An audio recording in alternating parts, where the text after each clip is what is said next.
Welcome to the TrainAnything Show. This is John. I'm Dylan.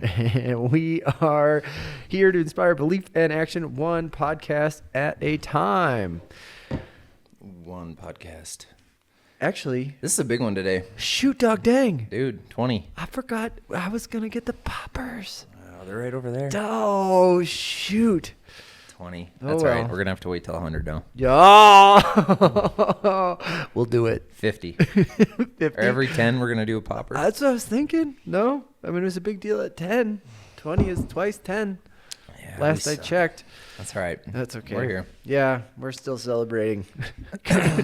Welcome to episode 20, the TrainAnything Show. We're stoked to be here. That's right. Well, today's sponsor, Oh, what do we got today? Who's the sponsor today? I don't know, I wrote down Sunshine because Sunshine. Bozeman has been sunny and Poppin'. nice and 90 degrees. Uh-huh. Way too hot. But yeah, I don't A know. little warm, but sunny. I'm looking forward to sitting in some sunshine today. Sunshine. On my shoulders. See. For those of you who've Makes me happy missed singing openings. when Thought we'd times throw are a little bit. great. I don't know the song. All right. Thank you, Sunshine, for being out there That's right. and bringing the sun. Let's do it. Good. All right. TrainAnythings. What do you got, John? Okay. I've got a couple. I could probably take my sunnies off, huh? Yeah. Yeah. All right. Okay. Now we're getting See in the dark garage. Now we're getting serious. Okay. So I'm gonna go for two. I've got one. One for me. Perfect. Yeah, you can tack on mine.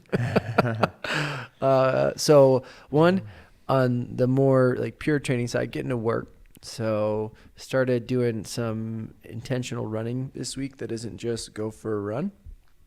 So starting that off with hill repeats and longer ones, not just hill sprints. So this week I did 30-second hill runs, basically, as hard as I could, which, yeah, was. It worked. But so did a round of that. My plan is next week to build on that and do some minuters, and the next week jump up to 90 just to really start feeling that force and that power output, doing something hard, which I've just done so much aerobic the last few months, really, that it's time to start turning some other knobs. So I have been doing that. And speaking of knobs, look at that transition. I didn't even plan it. I've also, so this is more of maybe a seed for next week that I need to do. I need to dial up my discipline.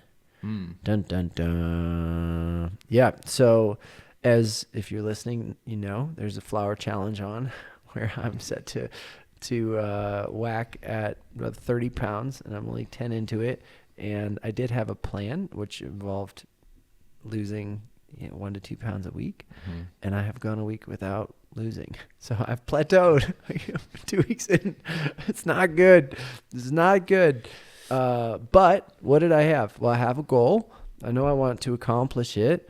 I had someone checking in on me, asking how I'm doing, Called telling you out me last night, didn't I'm a they? loser and I need to get on it. But then what can I do? I can go back and look, okay, right, do I still want to do this? Yes. Do I still think I can? Yes. Do I have, I'm sound in my reasons for doing so? What am I lacking? Discipline. Oh, discipline, which last week we learned is a skill, and you can get better at it, and you can dial it up and down. And so, okay, I'm not trending in the way that I want. What can I be doing? Can I be dialing up my discipline? Absolutely. So this week ahead, we're moving into calorie counting and meal prep. There you go. Dun, dun, dun. So my plan is my plan. I'm telling you this so that you can hold me accountable. Okay. All right, good. I'm all ears. Yep. So I have gone on and got the trays, the meal, whatever, glass containers. Yep. And so I will prep food for maybe 3 or 4 days, lunches and dinners, and this is anal, but I'm going to do it.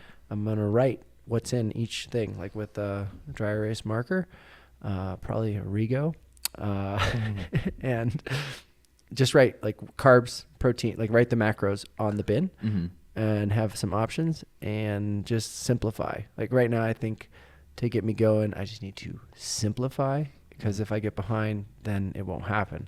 But I do have time to prep, and I think it will be kind of fun to do that level of tracking in my fridge. So Yeah. that's my plan for this week. Ask me how it goes when it's over. Nice. And Good. maybe the following week. But Yeah. so dialing up the discipline. That's what I'm gonna be doing. Good. Yeah. Nice. Yeah, and it's just like, what is it? What do they say? If you don't plan, you plan to fail, or something like that. Ouch. I Yeah. don't know. That hurt. Yeah. But you gotta right. You're saying it. If you actually think about the meals you're gonna eat and are actually tracking calories and There's calorie expenditure. Am I in the deficit every day? Good. I'm losing weight. Right. And it can flux throughout the week. Mm-hmm. But yeah, it's good. Yep. I like it. Yep. That's what I'm doing. All right. What am I training? Let's see. I am There's a training. chainsaw over there. Does it have to do with a chainsaw? No. I thought you were actually. I cut a tree down in our yard. You're an axe. Did you really? Yeah. I didn't notice. It was dead. Oh. It's a stick next to the mailbox. Oh, out that way. Yeah. All right. Cut her down. Cut her down. I'm surprised you didn't take an axe to it. I know you're more of an axe man than a chainsaw man, but Yeah. maybe you do both. I do both. All right. He's a new chain.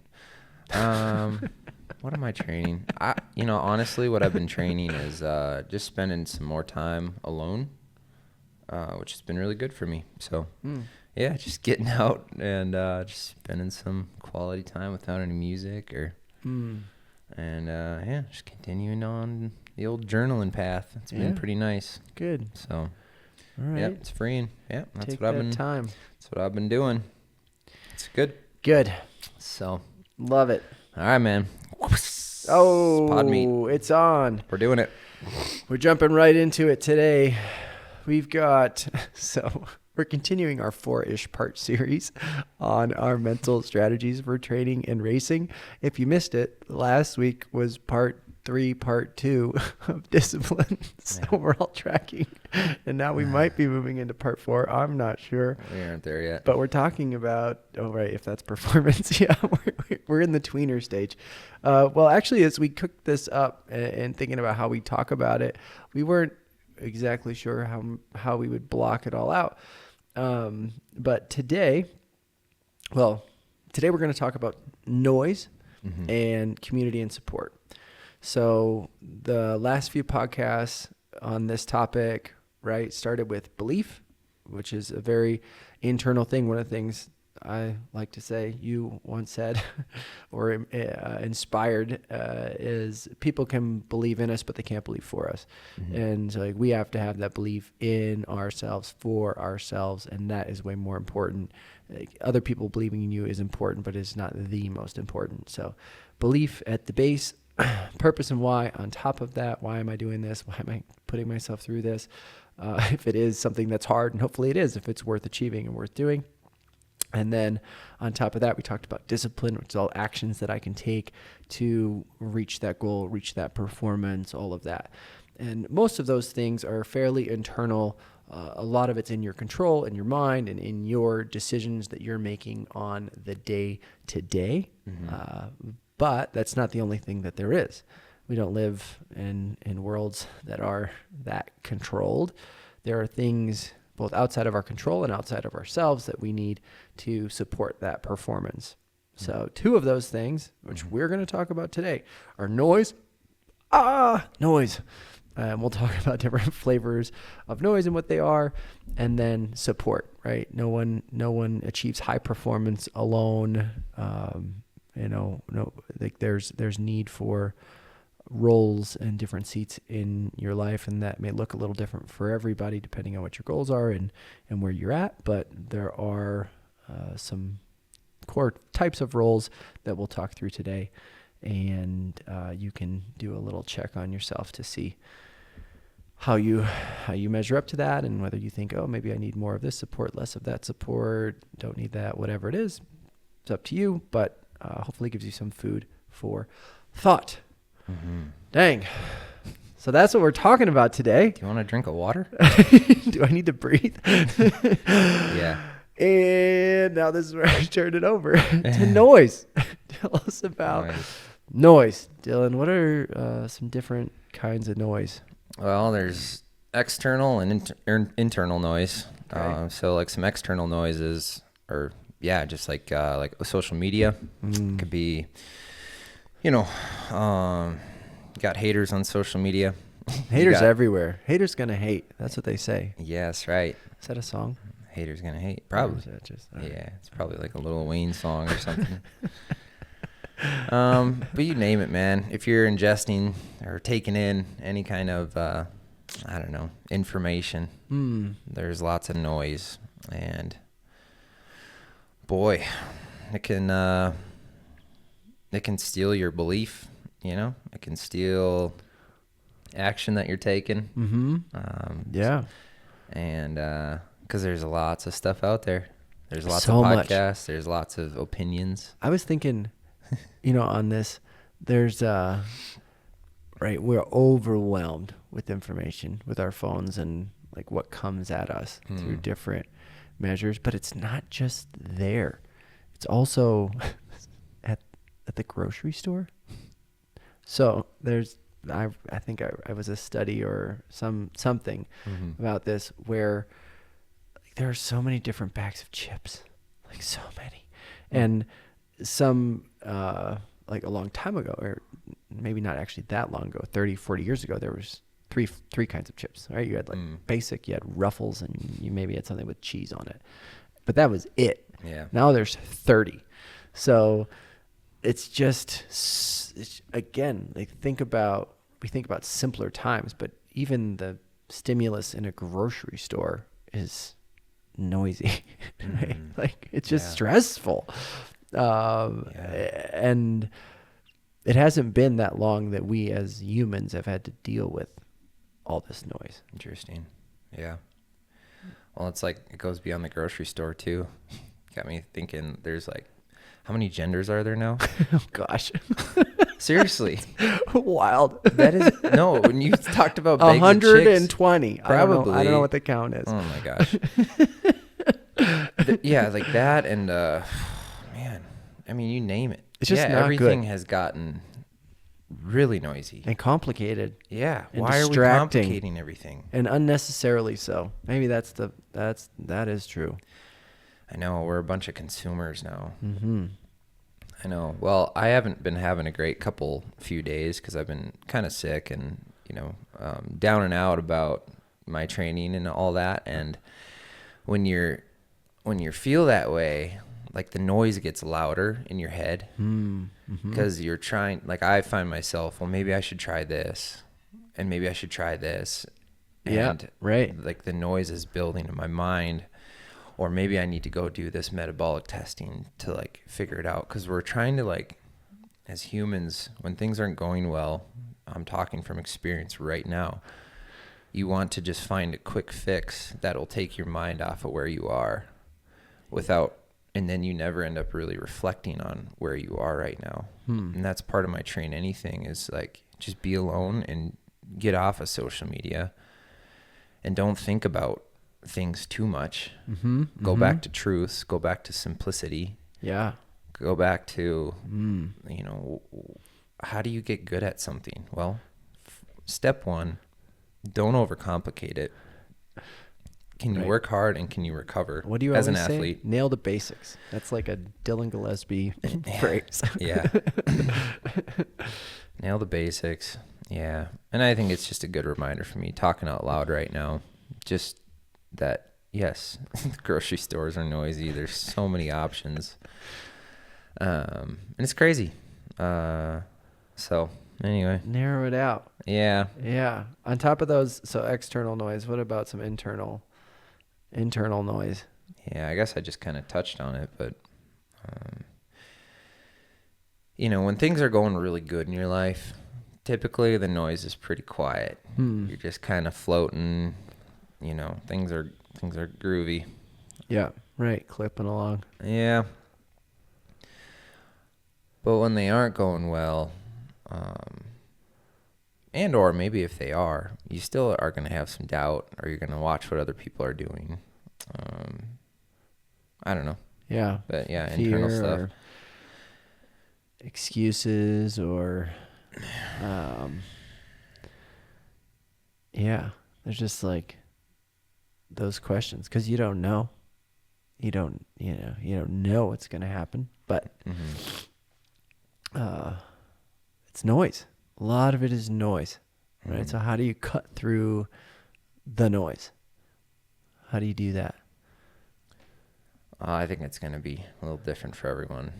And that's the thing, is you got to kind of seek that out. But I guess for the general public is, it's quiet yourself. Yeah. Take a step back, unplug, and then just lean on the one or two people that you can talk to about anything. Yeah. Right. And they'll probably bring you back, Yeah. Mm-hmm. There's there's people,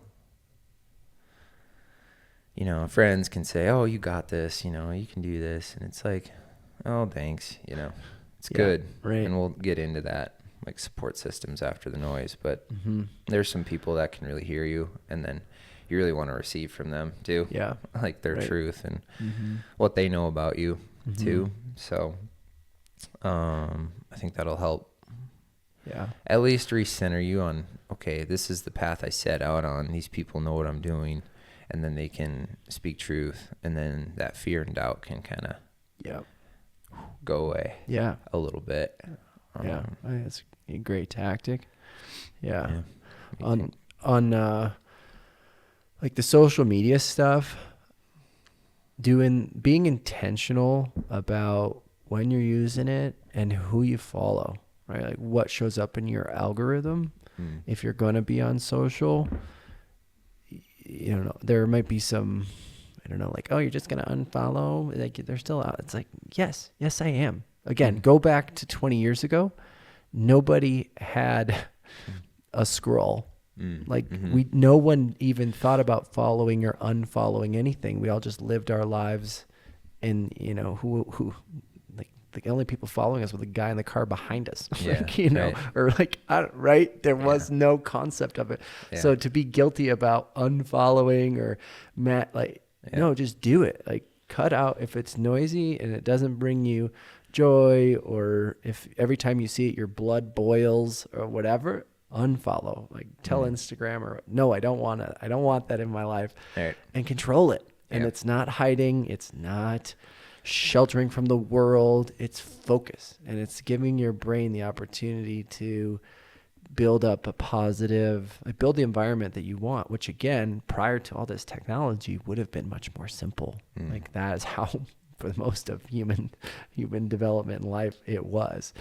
So I think don't be shy about filtering. That's why the filters are there, and applying those. So I think that's huge on the hater front, or just on, and this could be internal or external. When they say something, I mean, for one, it's like people say crap all the time. Yeah, come say it to our face. Yeah, it's a shark. What was it? Head-on shark collision. I don't know. Some comment on one of our posts. What? That shark guy? The shark? I don't know. I didn't see it. Yes, you did. You replied to it. Oh, that one? Yeah, the shark guy. I don't know. Right. It was just a hater. Yeah. But like asking, so even if it's a negative thought, whatever, first thing, don't spin. Ask yourself, is this true? Is this true? Do I know this to be true? Right. Oftentimes, no. Like oftentimes it's somebody's opinion or misinformed or just noise. Again, not truth. Yeah. And so again, it's not about ignoring, but it's like, is this true? No. Okay. Move on. Right. Like, yeah. Cut it out. And then, what else? I mean, on the information front, so if you've got you don't want to become a fad trainer. or like a fat trainer, or right. How do you protect a methodology or an approach that allows for, what would you say, innovation and new things? Like that's important because if no one knows everything, and you have to be self-aware about that. But find ways to, when a new trend comes out and everybody's looking at X, Y, or Z, and it seems like everybody's doing it, it's like, okay, go back to your core document if you have it, or your core methodology, and bounce it off of it, and then see if it's worth pursuing for you. Like for folks out there, if they find themselves jumping on zone 2 and high intensity and just with the latest, I don't know, podcast or latest thing somebody says, the coach you admire or not, or whatever, like just be careful and reset. Have that core document of either what you believe or what your methodology is, or if your coach is working with you, they certainly have a philosophy, and stress test it before you let yourself go on it. Again, yeah, just to avoid the spinning. I think what we're trying to help block out is like spinning and doubt, like those spirals that can take you just places that you don't need to go. Yeah. So having some of those defenses and processes, like when those things hit, like, okay, now what do I do? Oh, right. I ask if it's true, or, oh, I go back to our core doc and say, where does this fit, or tactics. Yep. I don't know. Other ways you deal with noise? Or well, I just find it interesting when you say, like, is this true? Like, that is a good technique, but I think a lot of the time is when people do comment something like that, is you kind of think it's true for yourself. So when somebody says something that hits really close, it can really make you shrink. And I don't know if sometimes you have the power to like even get out of it yourself, because if you're speaking noise in your mind, like, hey, maybe I'm not worthy of this goal that I have, and I'm putting it out there, and then people, will say something mean that, like, oh, I felt that, and maybe it's true, and it's just like a warning, I think, and I've been there too in the past, and so especially if the more you put yourself out there, it's funny now that we started a podcast, I've been like seeing a lot more people making fun of podcasters, and it's just like, and everyone's got a podcast now, and it's like, we do. Yeah. I know. And you're listening. Yeah, and you're listening. But it's a form of entertainment, and we're bringing value, and we're bringing value to our people who we care about. So, love it or hate it. Right. Well, maybe off of what you said in terms of truth and what it is. Yeah. So, like the next step of that, maybe it is true. If it is true, then the next question is, what am I doing about it? Right. And that flips it. It can be true and close to home in reality. We want everyone to live in reality, but like, and what am I doing to, and then to address whatever that is, good or bad. And then what is the potential outcome of that, which is hopefully progress towards your goal. Yeah. And then another question could be, well, if it's true and I ignore it, then what happens? Like play both of those out and see which path you want to go down. And you'll make the right decision. If it's a decision point or a reset or a whatever, like give yourself the opportunity to push back against it and create a trajectory that's positive. Whether you ignore it, acknowledge it, or move through it, like give yourself the out to go up.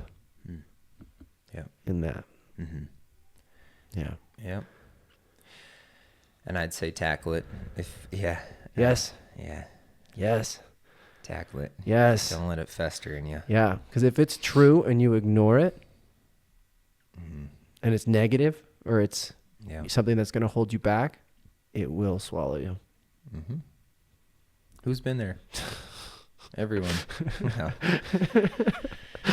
Yeah. Oh, yeah. Screw the noise.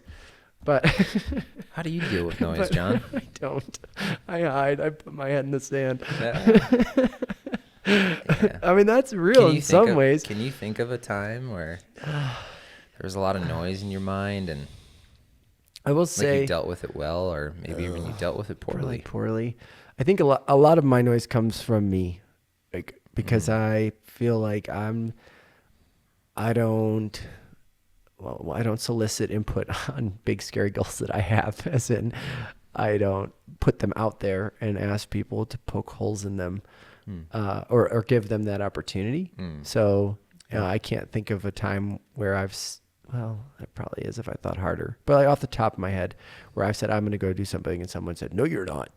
Like, no, you suck. You're not doing that. Yeah. I don't have that, but I haven't also told a lot of people what I'm working on or what I'm trying to do. I keep that pretty close and with, people I trust and that are just closer in the circle.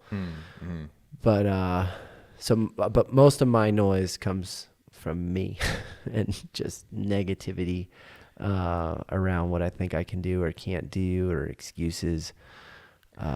Would you say, are you a perfectionist? Is that why you're creating this negative noise in your mind about your goals? Or like, what are the negative things that it's just that I spin in your can't head? do it. Yeah. Like what would make me think that I could achieve said thing? Like it doesn't, it's somewhat unfounded as I've come to navigate some of it, but that doesn't mean it doesn't happen and then spiral. What are the negatives of that way of thinking? Like, so limiting. Yeah. Yeah. It keeps you from starting things. Yeah. It keeps you from starting. And part of that, maybe that is, the perfectionist side, like it has to go right or be, right at a certain level before I'll move something forward or do something like that. That is part of more of a, I don't like the word perfectionist 'cause I am not one, but, but that could delays action. It absolutely delays and has delayed action in my life 100%. Is it the same thing as, is it kind of a cop out too from starting? Or do you think it's truly like, I really don't think I could do this? Or is it like, it's too hard, so I don't want to do this? So you talk negatively. It's like both. Or, yeah, more the latter. Because when I ask myself if I think I can, my answer is yes. Yeah, right. Yeah. So then it becomes, well, why aren't you doing it? Or, yeah. And I think when I was a bit younger, there was fear around what are other people going to say, right? Which then you get older and you realize, or you try to realize and consistently work on, nobody cares. Yeah. Like, if someone chases something or like, I don't know, makes like a hard left turn in their life to go chase something, and it might be a shock at the moment, and then they fail. What happens? And I think when I was younger, it was definitely a fear of that potential failure and what it would mean to other people, not even to me, like, because I didn't think I would fail. So, but I don't know. That's like when I asked myself, but then I still didn't do some things. So, yeah, it's good. It's hard. It's like, it's hard to even answer that. Yeah. But I mean, we all deal with it. I think if you're living and breathing, you do have some negative talk about yourself. Right. Yeah. Yeah. Yeah. And like even the people who have made it big, right, in the eyes of society, like I know they still all struggle with it. But they've built confidence over the years, right? It's like talking about discipline, and part of the noise is disciplining your mind to filter out the noise, and maybe they get better at it. Yeah. Or they can bury it a little bit better. And two, I think as you progress along, you just get better at, I don't know. Yeah. Working through it, filtering it out. Yeah. But it is learned skill. Right. And I think you need to press into the doubts you have. Totally. But like you, John, you said, there's no reason I can't. You're like, okay. But then you have negative self-doubt or like talk about you doing it. And then you have to really take a deep reflection. Like, do I not want to start this because it's going to be really hard? Probably. Anything worth doing is going to be really hard. So I think that is just a fundamental fact. Mm-hmm. Like when you're going to start something, it's just going to be hard. And you got to send it. Right. Yeah. And go ahead. Yeah. And then, I don't know. I lost my thought, but I interrupted. yeah, you're good. It'll come back to me. Yeah. Well, but to the point of starting, like, and so what does failure look like? And that's, and what does that look like? And how can you recover from it? Like in most of the stuff that I want to do or have wanted to do, failure doesn't look like death, like I'm not scaling mountains, free climbing, and if I miss my handle, I'm literally dead. Nothing I'm interested in pursuing has that as an outcome of the biggest failure that I could, like the worst case scenario. I'd still be living and breathing. In terms of pursuing that goal, I could always get hit by a bus or something, but like that is not an outcome that's on. And so certainly in the layers of, what could be worse, again, being abandoned by your friends and family. Like, again, if I fail at any of this or what I might want to do, that going to happen? Nope. So it's, some of that, I think, to navigating is, well, what's the worst that could happen? How bad is that really in the grand scheme of things? Yeah. Probably not that bad. Right. But maybe, and it still keeps me from doing things. Yeah. God. I was just thinking we should do a podcast on identity. But, Oh, because when you, we'll put a pin in that. Yeah. But I was just thinking, as we're talking about noise, and you do decide to chase that big goal, like, you don't want to get your identity wrapped in that thing. Because when you do have setbacks or hard times, you need to be able to like filter a little bit and like see the bigger picture. Yeah. Because when you do have a very specific goal that you're chasing, I mean, it's something you think about all the time. I mean, speaking from experience. Right. And it's really easy to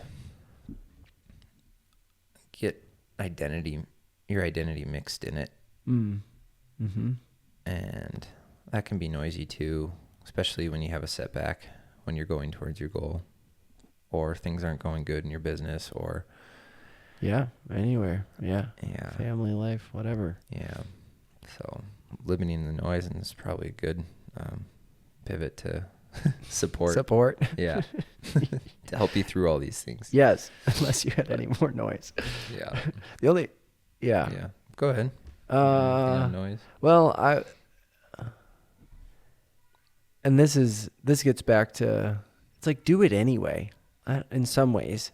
Yeah. Right? Yeah. When you get back to the noise and talk, like everything that we've talked through, tactics, and it's like, friggin' do it anyway. Have you ever seen that Shia LaBeouf video, Just Do It? Oh, just do it. It's so awkward, but yeah. He's like sitting in the chair. He's like, just do it. I know, it's so cringy. It's so cringy, but it's so what sometimes you need to hear. Like, just freaking do it. I know. Right. because you've said this before on the podcast, but nobody really cares about what your goals are. There's very few. There's people who want to watch you shine, Yeah. but it is you, man. Right. Yep. It's you. Uh-huh. Yeah. It's so important to you. And then we're fabricating all these little things that people are thinking about us. And dude, you're limiting yourself. And, there's a book called The Law of Attraction. Have you heard of this book? Yes. Uh-huh. And I don't know if I condone it, but But you're going to talk about it.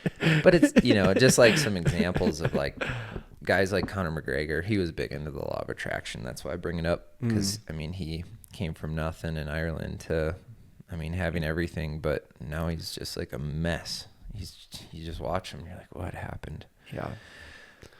But I'd be curious to see if he had any noise in his brain in that time. How he dealt with it. Yeah, or like anyone who makes it, like are they just kings of mastering the noise? Because that's kind of what the law of attraction is, right? Their whole theory is like, think about where you're going and speak it into life and existence. And when you're doing that, you really can't have any room for noise, right? If you want to achieve it. Yep. So it's just another example, I guess. Yes. And they're everywhere. Yeah. Vitamin N. Yeah. Yeah. Ability to say no. Kipchoge. Yes. Everyone needs vitamin N. What is vitamin N? You ask. Kipchoge? No. I didn't know we were going to have Kipchoge on the pod today. Hey, you never know who we're going to have. Mike Tyson, Kipchoge. What would Mike Tyson say? What do you think Mike Tyson would say about noise? I don't know. Mike. You could ask him some questions. He might have some answers, but no. But it's just interesting. Yeah. I think if we can block out the noise, we're free to nail our scale, Yeah. Is that in a book? Yeah, could be. Nail our scale. Yeah. I like it. So take that one home. Belief, purpose, why. Yeah. What's the next one? Discipline, performance. Yeah. But this is a very important podcast, I think. Noise, because it is the limiter of everything. Yeah, gets in the way. Yeah. Got to navigate the noise. Yep. Anyway, shut it out. All right, and part of so now we can. Now you're flushing it out, dog. I won't go another rabbit hole. Well, I'll make the transition that you were just talking about in terms of having people that might help in combating the noise, hopefully not adding to it, but the importance of a community and support system structure around you as you're working towards your goal, as you're working towards that performance. So some of those things, layers, levels of support, roles, you want to hit some or hit? Yeah. Hit the list. Yep. So, I think the first and most important one, if you have a spouse, who do you live with? Right? It does. I mean, if you have a husband or a wife, it's very important that they're on board with what you're doing and you're on board with what they're doing. Because you live together. Y'all darn it. Forever and ever. That, I know. I've said this before and I think about this a lot, but happy wife, happy life. No, actually, you don't say that. No, I don't. I don't. Or Red Green Show. I'm a man and I can change if I have to, I guess. No. Any Red Green Show watchers out there? Good. Yeah. All right. Those are what other people say. What do you say? spouse, what do I say? Well, so some people's goals and dreams could be a lifelong pursuit. That's awesome. For me, my athletic goals, they do have an ending, and it could be 8 years from now, 10 years from now. So if I'm not, focusing on my home life, right? My family, my wife, my kids, if those aren't solid, at the end of my career, I'm not gonna know who my wife is or my kids are. Yeah, they're still in your life. Yeah, because they're gonna be in my life forever, like forever on this earth. So having a relationship with your spouse is, and keeping that really strong, I think, is the fundamental to support. Anyway, Yeah, that's you're one. so fortunate to have one. If you have one, right? That's right. Yeah. Yeah. We all don't have one, but I'm speaking as a married man. Yeah. So, how about another one, John? Outside of that performance team, I'll call it performance team. So this could be coaches, it could be advisors, it could be your massage therapist, your sports psych, your people who, especially as you get more into high performance, I think everyone could benefit from some level of these roles in their lives, but the more, the higher the pinnacle you're chasing, maybe the more some of these things come into play. But people who are there to play a specific role to support that goal, whether it's holding you accountable or programming, training, or answering questions about this or that, physically taking care of you, the performance team is important to have around you. Yeah, that's a good one. And fill it in as you need it or as you find fit, right? Like it can evolve and should evolve, right? People are changing coaches all the time. People are changing this and that. It's like, who do I need to get me through this period and support that belief and structure and whatever else you're working through. Sure. Yeah, maybe another one. If you're fortunate to still have a mom or a dad, I think they can be big players in your life. Number one cheerleader. Yeah, mom's number one cheerleader. So, yeah, they're great support. Like, I'm very fortunate to have a close relationship with my mom, and I know you do too. And I talk to her every week. Yeah. It's just, she's funny to me, and your mom's funny. Yeah, she keeps me to anyone. She keeps me grounded. Yeah. Yeah, but I think anyway. like they're just like, yes, you can, right? Like they're there to support no matter what. And it'll always be a good job and always be encouraging, and maybe there's some tough love in there, but I feel like for the most part, moms are just like love and support. Yeah. And especially as you get older, I don't think there's much tough love anymore. Right. Like they just want to see you like happy. Yeah, contribute to happy. Yeah. Yeah. So, yeah, great. Moms are good. How about another one?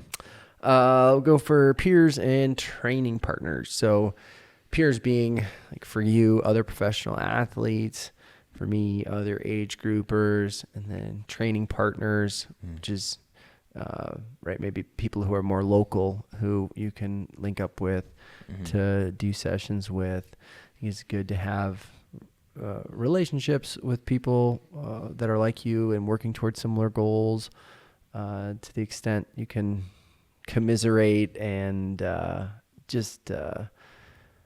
think it helps to have people in your life that you can reach out to whenever who you feel like are aligned in terms of what they're chasing, it's a sounding board that's better than someone who's, I don't know, for us, like chasing to become a chess master or something. Yeah. I don't know.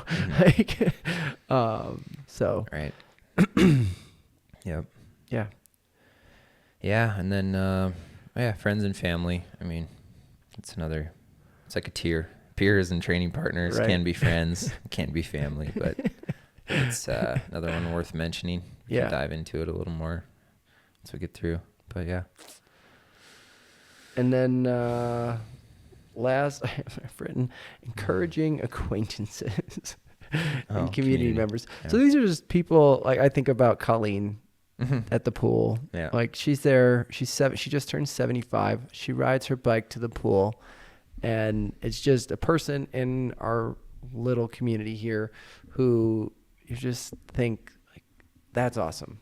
Yeah. And just they're showing up, doing their things.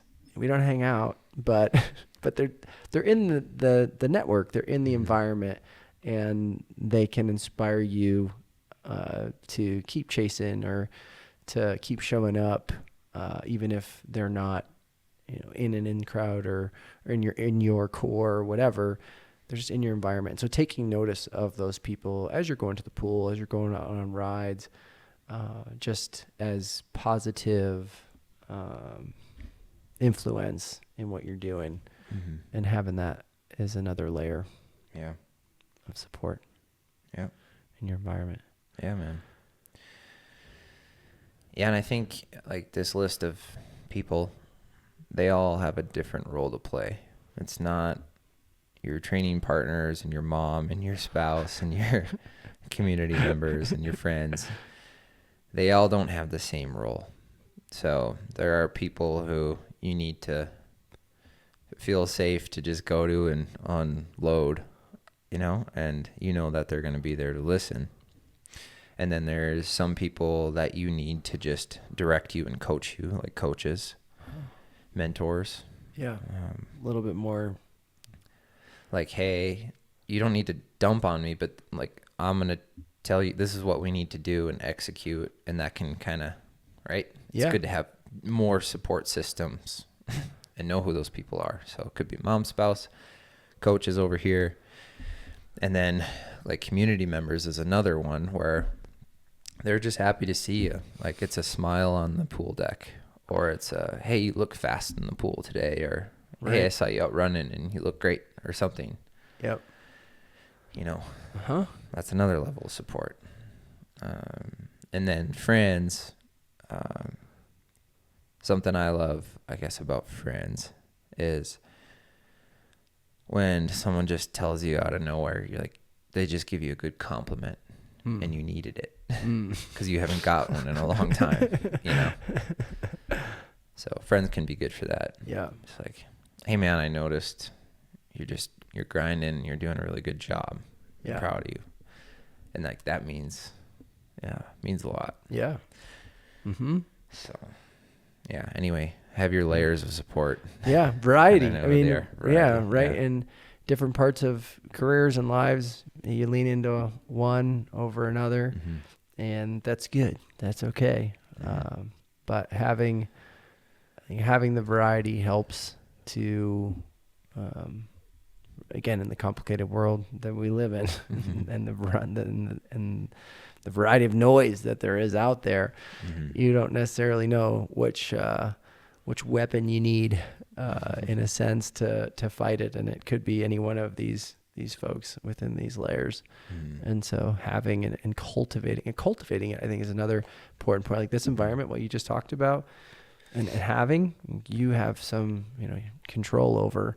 Your mom's your mom, but but around that, right, you can have some control over who you're hanging out with, who you're inviting in, to what level, and being intentional about that to create that environment. I think you hear about professional athletes talk about all the time, going on camps, who we inviting. It's like, well, people who jive, or, like there is intention to who gets let into what level to ultimately support the structure. So take some ownership of it. Yep. And know that you do have, you can't force anyone to be your friend, but you have control over just how you navigate relationships general. And right. So know that. Yeah. Yeah. Yeah. It's a good support system right there. Right. Do you have any other support nuggets?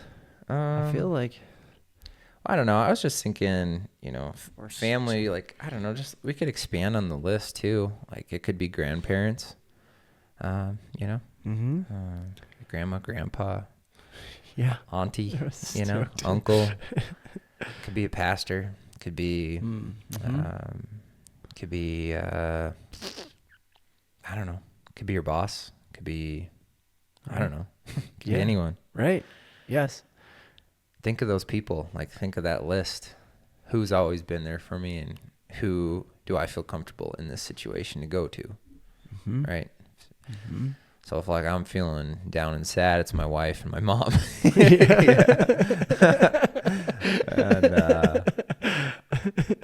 you know, and when I'm feeling like lost or, you know, confused about the path, like I'll recenter with John on where we're going, you know, because he's a coach, and he's part of my journey to making it Yeah. where I want to go. Right.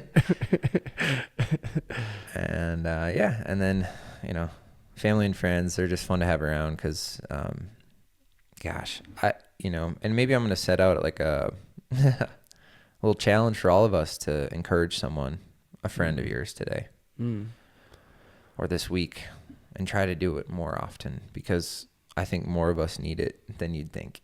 Yeah. Right. So yeah, Just little. It doesn't take a lot to encourage someone. Actually, it takes next to nothing. yeah.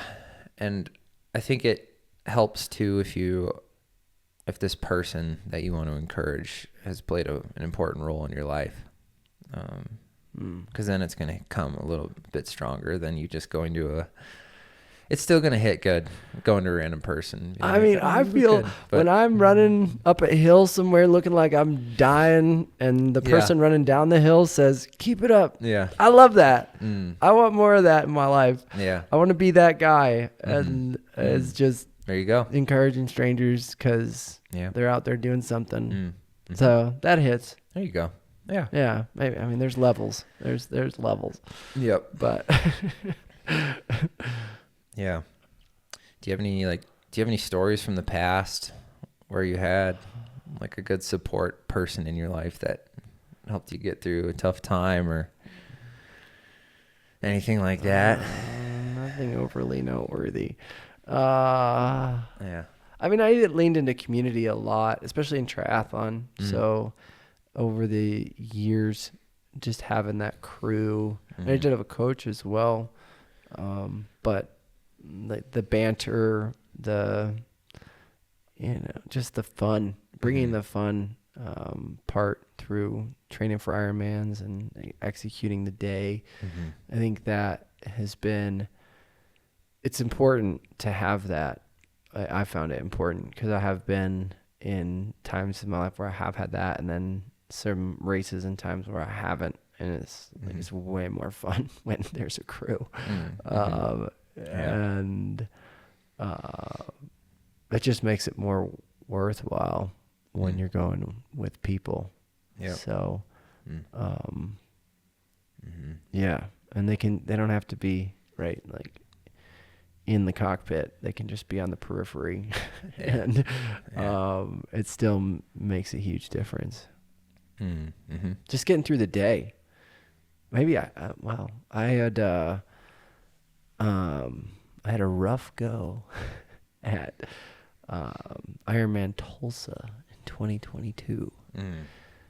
But part of it I was fit. I was probably on the fitter side of being fit in my life.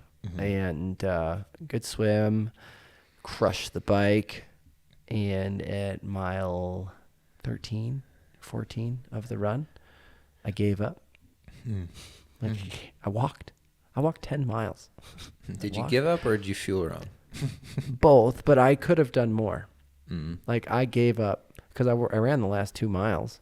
But part of it, I mean, I felt like I was there alone. Like that's how it felt. I mean, I didn't have anybody on the sidelines. I didn't have, there was no, because those people can help you encourage and push through things that you didn't know you could push through, or that, even if it's for you, but it's like, they're here watching me. Like I should get even more out of myself. I don't, and I didn't have that, and I walked, and I consciously walked. I was like, what am I doing here? And then, well, whatever. I made myself run the last 2 miles. I was a bozo. I'm like, John, you could have. Yeah. I could have run the whole time. Maybe not fast, but I could have run. Like I walked. Yeah. And I didn't bunk. Like, no. It was a beautiful day. But I don't know. What did I mean, I learned from that for sure. It was, and, Well, I think something I've learned too about that is like have your non-negotiables. So in a race, when you go into it, you can decide beforehand when you're going to stop racing. So it could be, I have really bad gut rot and I can't run because my stomach's in knots. So I can stop racing. I can finish. And at least you can be happy with yourself when you finish. yeah. Because you set that expectation.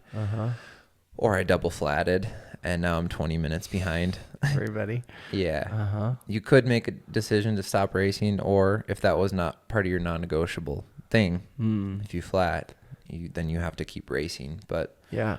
I think setting those things can help, The beginning. I don't know, listeners or any racer. Push through. Yeah, Or just get push through. more. Yeah. So, if I was ill prepared. yeah. Well, I think that's what I learned. I mean, I was not prepared mentally or right to about even distance. know, or to even know that I would want that. Right, like something like that would affect my race. Just to have people, like, I was not ready for that. Yeah. Yeah, and then whatever. It was a battle.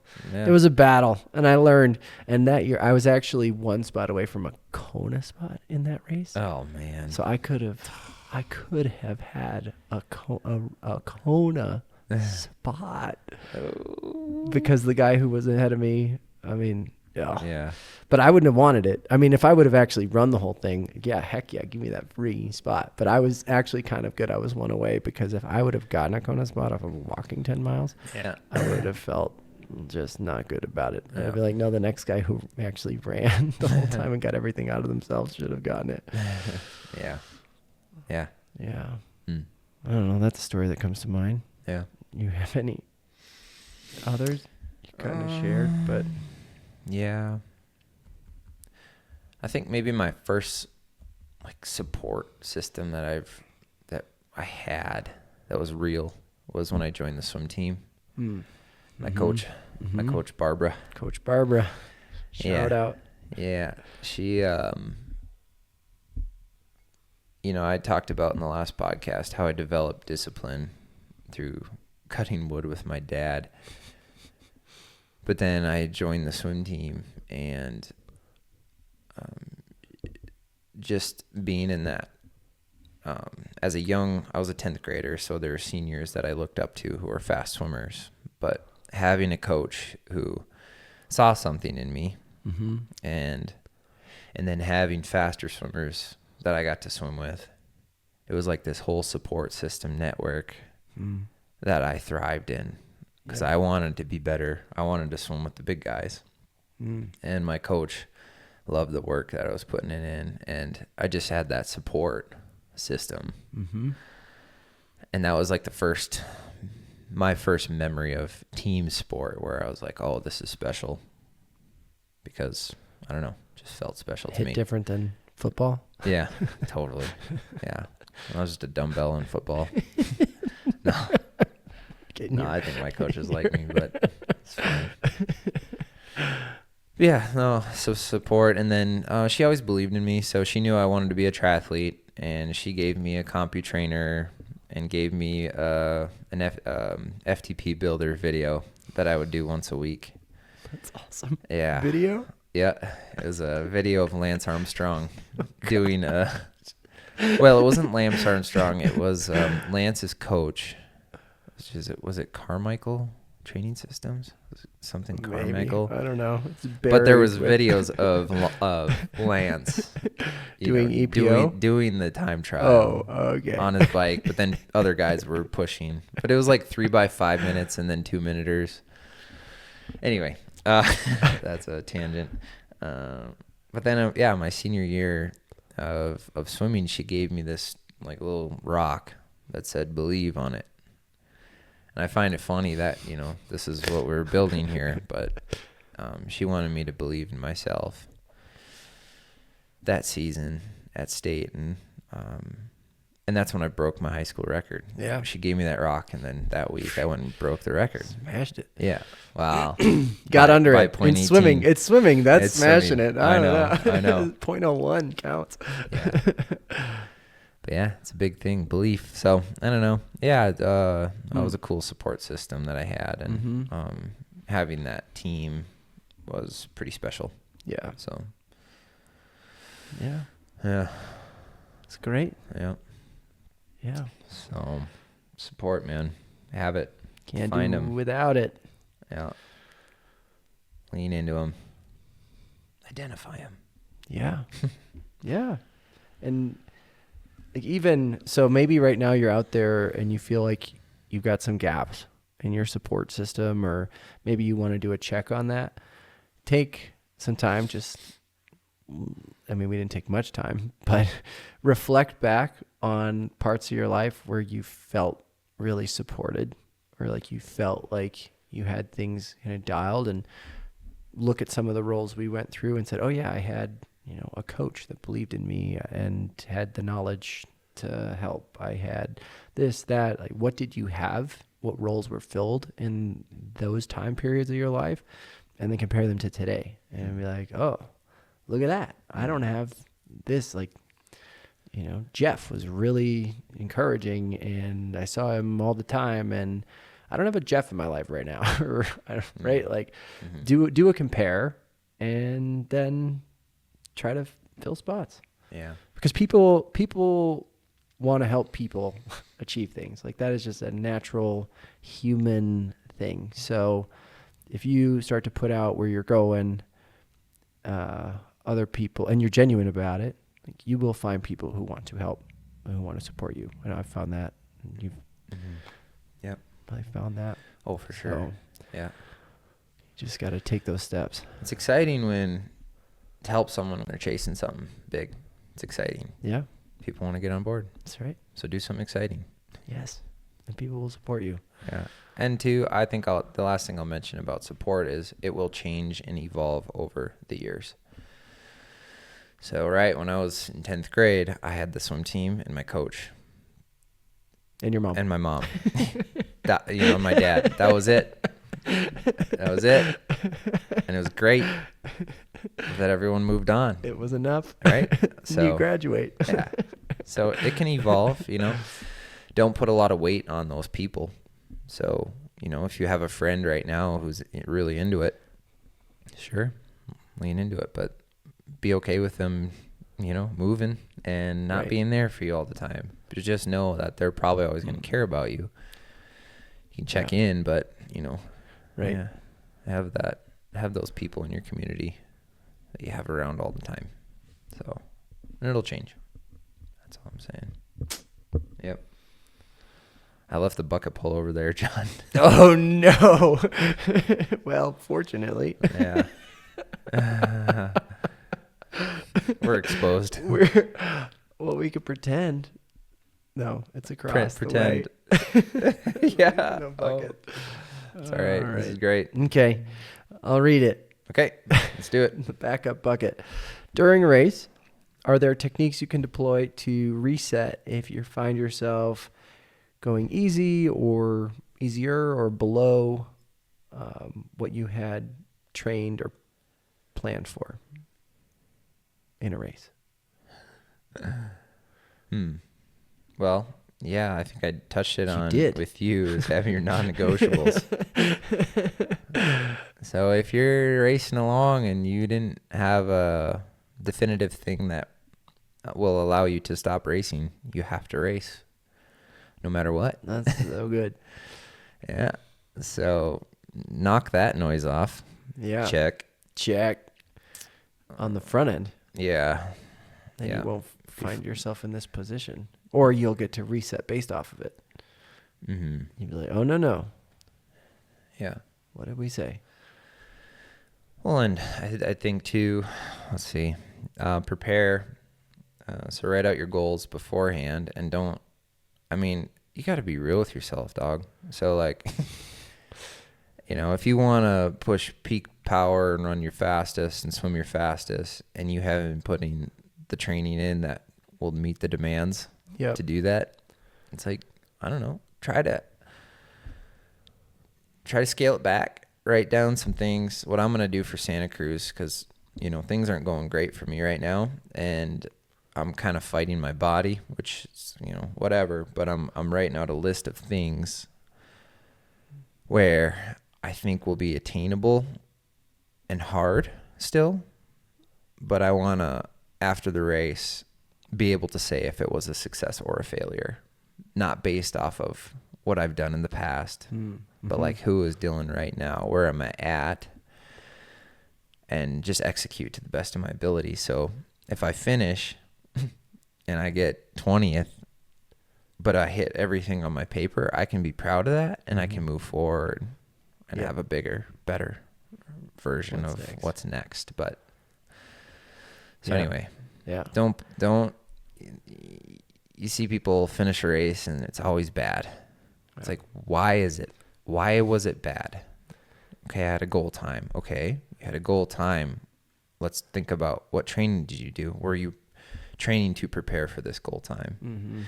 And then if you haven't, well, your goal time was just a thing that you wrote. You grabbed out of the air. To make you upset when you You did it to yourself. It's self-sabotage. Yeah. And that's what's tough, though, is when you're a big dreamer and you want to do good, and maybe you aren't as prepared to do it. You still hold yourself. It's hard to not still hold yourself to that standard. Yeah. So, and two, if you bring 60% to the race, you can still get 100% out of that 60%. Yep. Yes. If you bring 80% to the race, you can still get 100% out of that 80% of the race. Yes. And just think, when you bring 100% and you get 100% out of yourself, that's when the breakthrough happens. Right. So you need to, in racing, Dylan, I'm talking to you. You're going to listen to this later. Whatever you bring to the race, get 100% out of it. And you win. Yeah. Yes. So, no, that's awesome. Anyway. Yeah. No. Do you have any other? That's great. I maybe not as inspiring, but I'll go tactical, since you went more. Sure. As you're going through, I think this is a good place to use the racers around you. So if someone is passing you and you're questioning whether you're getting everything out of yourself after they pass you, don't draft off of them if you're on the bike. You know who you are. But try to go with them or pass them back after they get all the way out of whatever zone, and see if that sparks your engine. Right? If you feel like you're sputtering and you're not sure, you're having this uncertainty. Could I go harder? I don't know. Gee, and you're like in your head, gee, maybe. I don't know. I'm not really.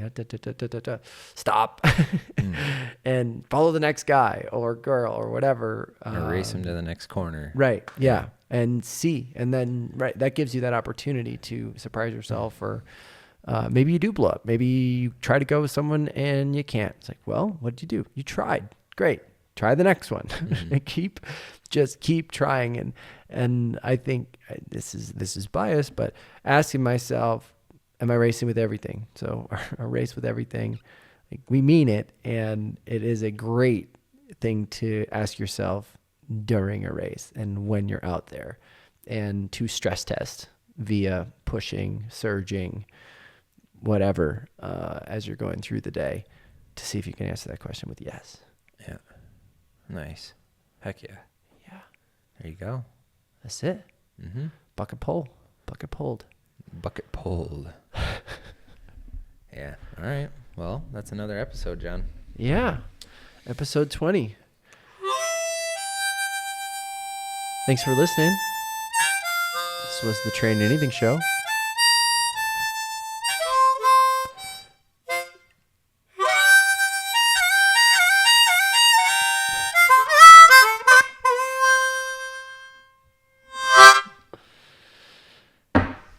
Appreciate you. Thanks for watching. See you next time. Out. Dum, da-dum.